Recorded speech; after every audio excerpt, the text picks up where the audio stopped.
इस कार्यक्रम के पुण्यार्जक हैं विद्या अरह गुरु भक्त परिवार श्री निर्मल आभा जी, आशीष प्रिया जी, प्रणीत जी, प्रियांश जी, राम का परिवार बयाना जयपुर एवं शैफाली जी, सौरभ जी अमेरिका, श्री प्रकाश चंद्र जी, श्रीमती मुन्नी देवी, प्रदीप कुमार, रानू जी, कमल जी, नेहा, हंसनी जैन एवं समस्त काला परिवार, गढ़मोरा वाला परिवार Jaipur. Firm Adinath cable company, doctor Shri Umesh Singhai, Asha Singhai, Upendra Singhai, Sonia Singhai, Utkarsh Singhai, Abira Singhai, Vrinda Singhai, Harsh Singhai, Antulata Singhai, Chittorgarh Rajasthan. एक जगह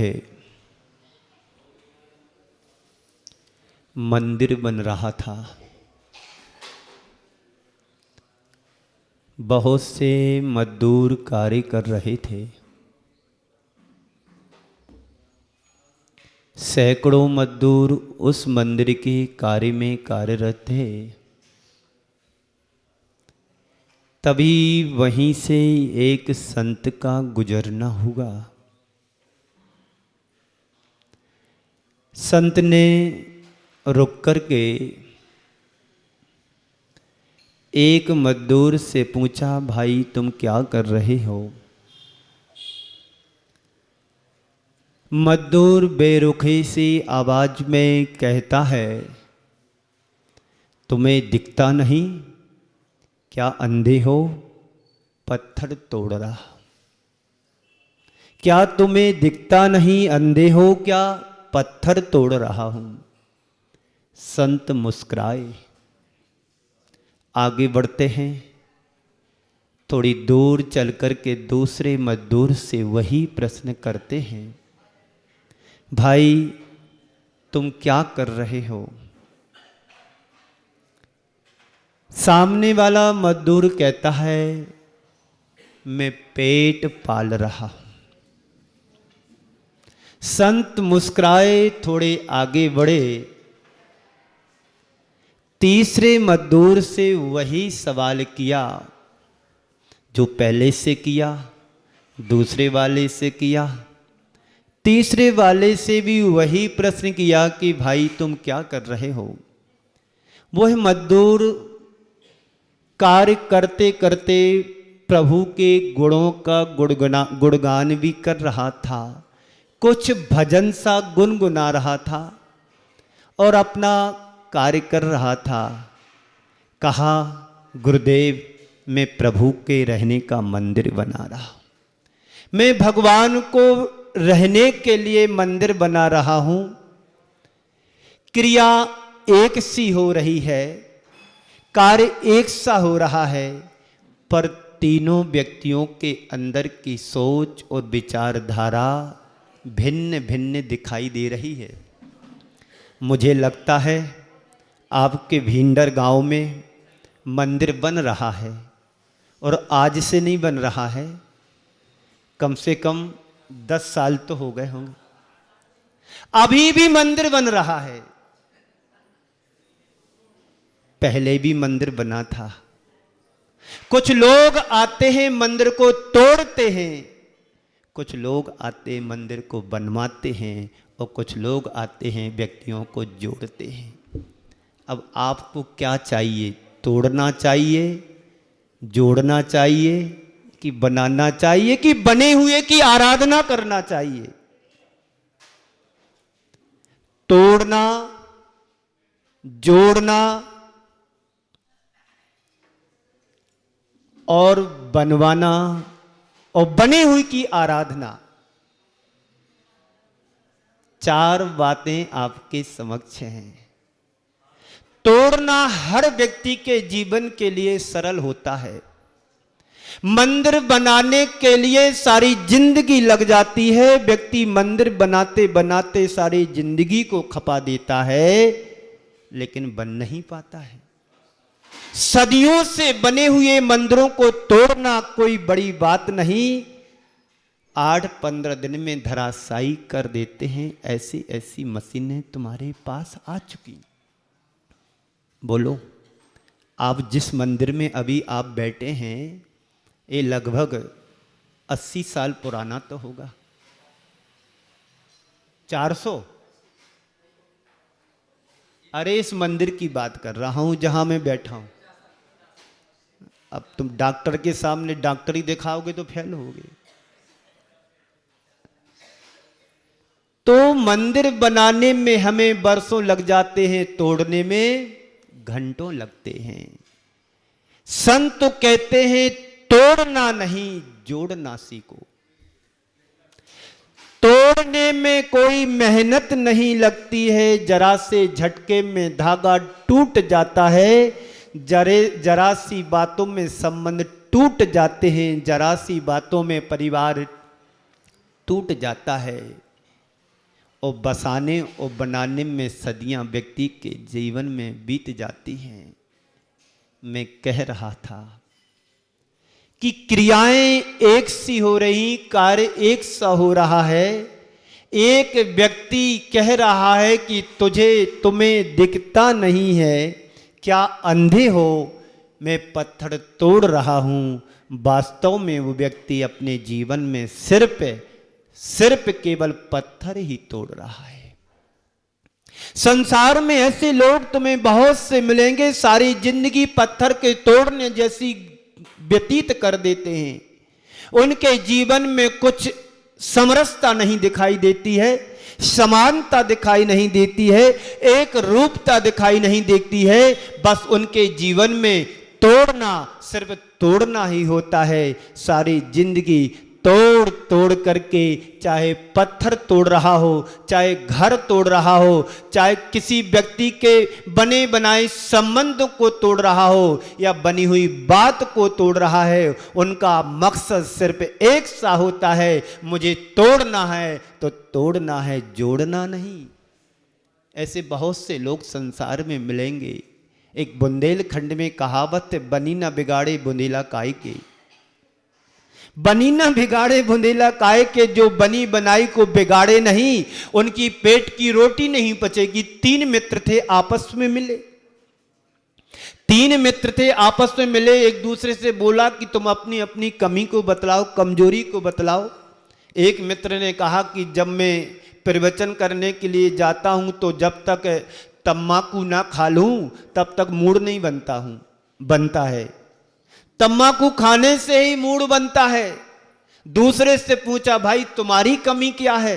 बोले मेरी एक गलत कमजोरी तो नहीं है, तम्बाकू खाना, कोई नशा करना तो मेरा नहीं है, पर मेरी दूसरी कमी है। क्या है? भिंडर में बहुत पैसे वाले हैं, 2-4 को मैं पकड़ता हूं, उनसे पैसे ऐंठता हूं प्रवचन के माध्यम से, पर एक कमी जोरी थोड़ी मेरी है। तीसरा बोला, भाई आपकी कमी बताओ, आपकी कमी बताओ। बोले अभी बताता हूं, और पेट पकड़ करके भागने लगा। पेट पकड़ करके भागने लगा। उसको पकड़ा, अरे भाई तू अपनी कमजोरी भी तो बता के जा, 2 की तो सुन ली, मैं अभी आता हूं, छोड़ो मुझे, बड़ा दर्द हो रहा है पेट में, मेरे पेट में बड़ा दर्द हो रहा है, अरे छोड़ो मुझे, जाने दो। अरे भाई ये तो बताओ दर्द किस कारण से हो रहा है, ये भी तो बता दे। बोले अभी आप लोगों की 2 की बात सुनी है। एक कहता है मुझे तम्बाकू खाने का शौक है, दूसरा कहता है मुझे पैसे ऐंठने का शौक है। बड़े लोग दिखते हैं, उन्हें मैं टारगेट बनाता हूं, उनसे पैसे ऐंठता हूं और अपना काम साधता हूं। तो दोनों की बात सुनकर के तीसरा भागने लगा। बोले अभी 10-20 को जब तक बता के नहीं आता हूं तब तक मेरे पेट में दर्द होता रहेगा। सारी जिंदगी यही काम उनका करना होता है, इधर की उधर, उधर की इधर। समाज में ऐसे बहुत से सत्यनारायण होते हैं, उनका काम ही एक ही है कि इधर की उधर करना। वे लोग बड़े भाग्यशाली और पुण्यशाली होते हैं जो दूसरों की बात को सुनकर के पचाने का काम करते हैं। आप लोगों की बात बताऊं, मैं पहली बार आया हूं भिंडर में। आप लोग घर की 4 रोटी तो पचा लेते हो, पर किसी की चटनी के बराबर बात नहीं पचा पाते। घर की 4 रोटी पचा लेगा व्यक्ति, लेकिन किसी की एक अनसुनी बात को सुनकर के जब तक प्रचार और प्रसार नहीं कर देगा, 10-20 को नहीं बता देगा, तब तक उसकी रोटी पचेगी नहीं। तो पहला व्यक्ति जो पत्थर तोड़ रहा था, सारी जिंदगी सिर्फ पत्थर ही तोड़ता रहता है। दूसरा व्यक्ति पेट पाल रहा था। संसार में ऐसे भी लोग हैं, सुबह से शाम तक जाते हैं, गुजर बसर करते हैं, थोड़ा बहुत दिन भर की मजदूरी लाते हैं और पेट पाल रहे हैं, खुद का भी पेट पाल रहे और अपने परिवार का भी पेट पाल रहे। उनके जीवन में ज़्यादा कुछ नहीं होता है जो अपने जीवन का कुछ बचा कर के रख सके। बस उनकी ज़िंदगी सुबह से शाम तक चलने वाली होती है। सुबह निकलते हैं कमाने के लिए, मजदूरी के लिए, और शाम को कुछ ला कर के बना कर के खाते हैं। सुबह फिर देखते हैं सारी जिंदगी पेट ही पालते रहते हैं। तीसरा व्यक्ति मजदूर, वह मंत्र भी गुनगुना रहा है, प्रभु के भजन भी गा रहा है और मंदिर भी बना रहा है, पत्थर भी तोड़ रहा है। उसके भाव अहोभाव से भरा हुआ उसका जीवन, और कह रहा है बस मैं पेट ही नहीं पाल रहा हूं, मैं पत्थर ही नहीं तोड़ रहा हूं, मैं तो प्रभु का मंदिर बना रहा हूं। वे लोग बड़े भाग्यशाली होते हैं, पुण्यशाली होते हैं जो अपना घर बनाने के पहले प्रभु को रहने का एक सुंदर सा मंदिर बना लेते हैं। प्रभु का जब मंदिर बन जाता है तो घर तो अपने आप बन ही जाते हैं।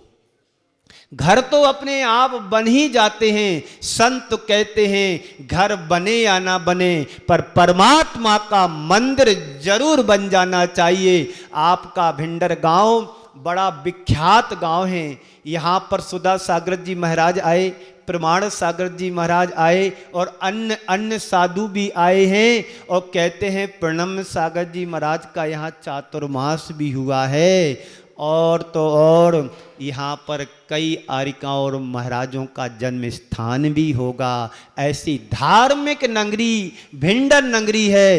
इस नगरी को बड़े लोगों ने जतन से बनाया है और भिंडर बहुत अच्छा नाम वाला है। यहाँ विज्ञानमती माता जी का भी जन्म स्थली है जो नगर नगर में जाकर के अपनी प्रभावना कर रही हैं। धर्म के माध्यम से, सिद्धांत के माध्यम से, अध्यात्म के माध्यम से ऐसी धार्मिक नगरी है। और आज हमारा इस नगर में आना हुआ है।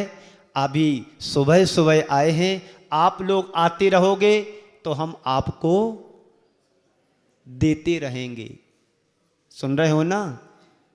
लेकिन रूखे सूखे से काम चलने वाला नहीं है, थोड़ा चाशनी लगाना पड़ेगी। अभी आपके लिए तो बहुत सारे साधु संतों का सानिध्य मिले। रास्ते में युवा वर्ग चल रहे थे, 4-5 बच्चे ऐसी चर्चा करते करते आए। उन्होंने बहुत सारी चीज़ें सुना दी। ए महाराज आए, वो महाराज आए, ए माता जी आई, इनका चातुर्मास हुआ, इनका हुआ, पर रुक्ष पना ज्यों का त्यों है। वजह क्या है? वृक्ष में कीड़ा लगता है तो उसकी वजह ढूंढो कि ये वृक्ष सूख क्यों रहा है। दिमाग में कीड़ा लगता है तो रुक्षपना आ क्यों रहा है, उसकी वजह को देखो। एक नगर में बहुत बड़ा बट वृक्ष का पेड़ था, दिनों दिन सूखता चला जा रहा है।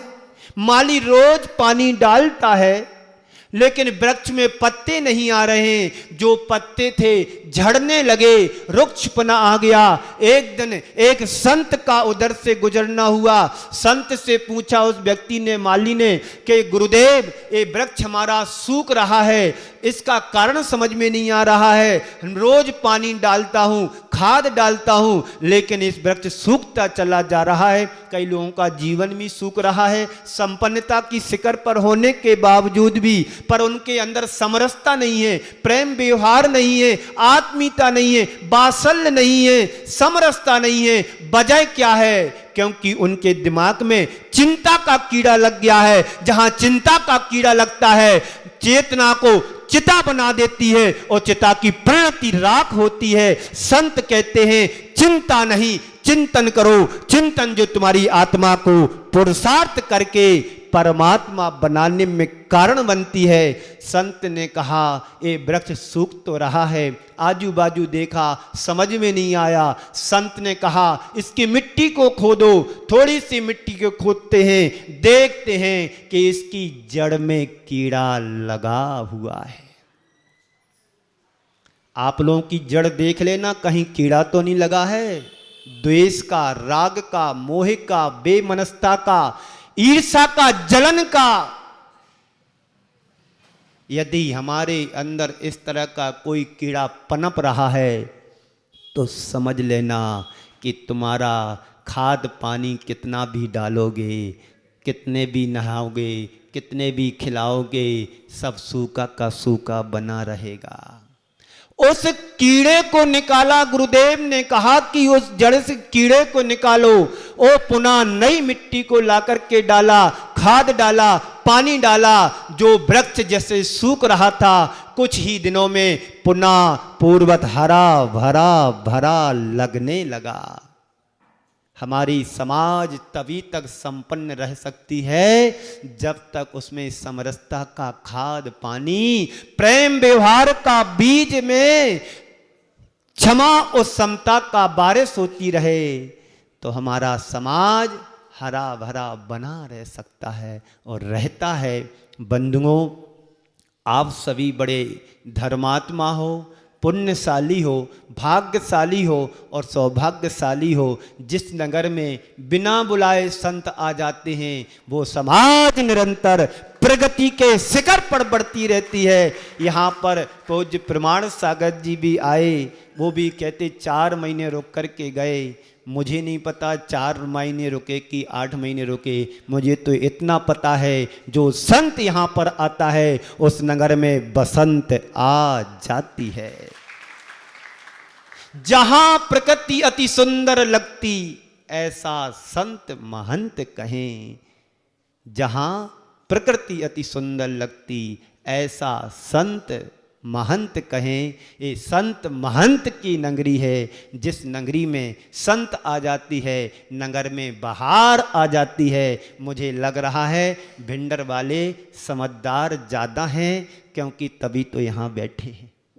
यहाँ के कोई पंडित जी भी रहे, भिंडर वाले नाम चलता था, नाम जवाहरलाल जी भिंडर हैं कि शांत हो गए, स्वर्गवासी हो गए। कोई बात नहीं, मरने के बाद तो सबके साथ स्वर्गवासी लिखा जाता है। ये भारतीयता की उदारता है। आदमी सारी जिंदगी कुछ भी करे, उनके लिए नहीं कह रहा हूँ, लेकिन सामान्य से बात जो कही जाती है, सारी जिंदगी व्यक्ति कैसे भी कर्म करे पर मरने के बाद तो स्वर्गीय फलाने चंद लिखा ही जाता है। ये भारतीयता की उदारता है। इस कार्यक्रम के पुण्यार्चक थे विद्या अरह गुरु भक्त परिवार श्री निर्मल आभा जी, आशीष प्रिया जी, प्रणीत जी, प्रियांश जी, राम का परिवार बयाना जयपुर एवं शैफाली जी, सौरभ जी अमेरिका, श्री प्रकाश चंद्र जी, श्रीमती मुन्नी देवी, प्रदीप कुमार, रानू जी, कमल जी, नेहा, हंसनी जैन एवं समस्त काला परिवार, गढ़मोरा वाला परिवार Jaipur. Firm Adinath cable company, doctor Shri Umesh Singhai, Asha Singhai, Upendra Singhai, Sonia Singhai, Utkarsh Singhai, Abira Singhai, Vrinda Singhai, Harsh Singhai, Antulata Singhai, Chittorgarh Rajasthan.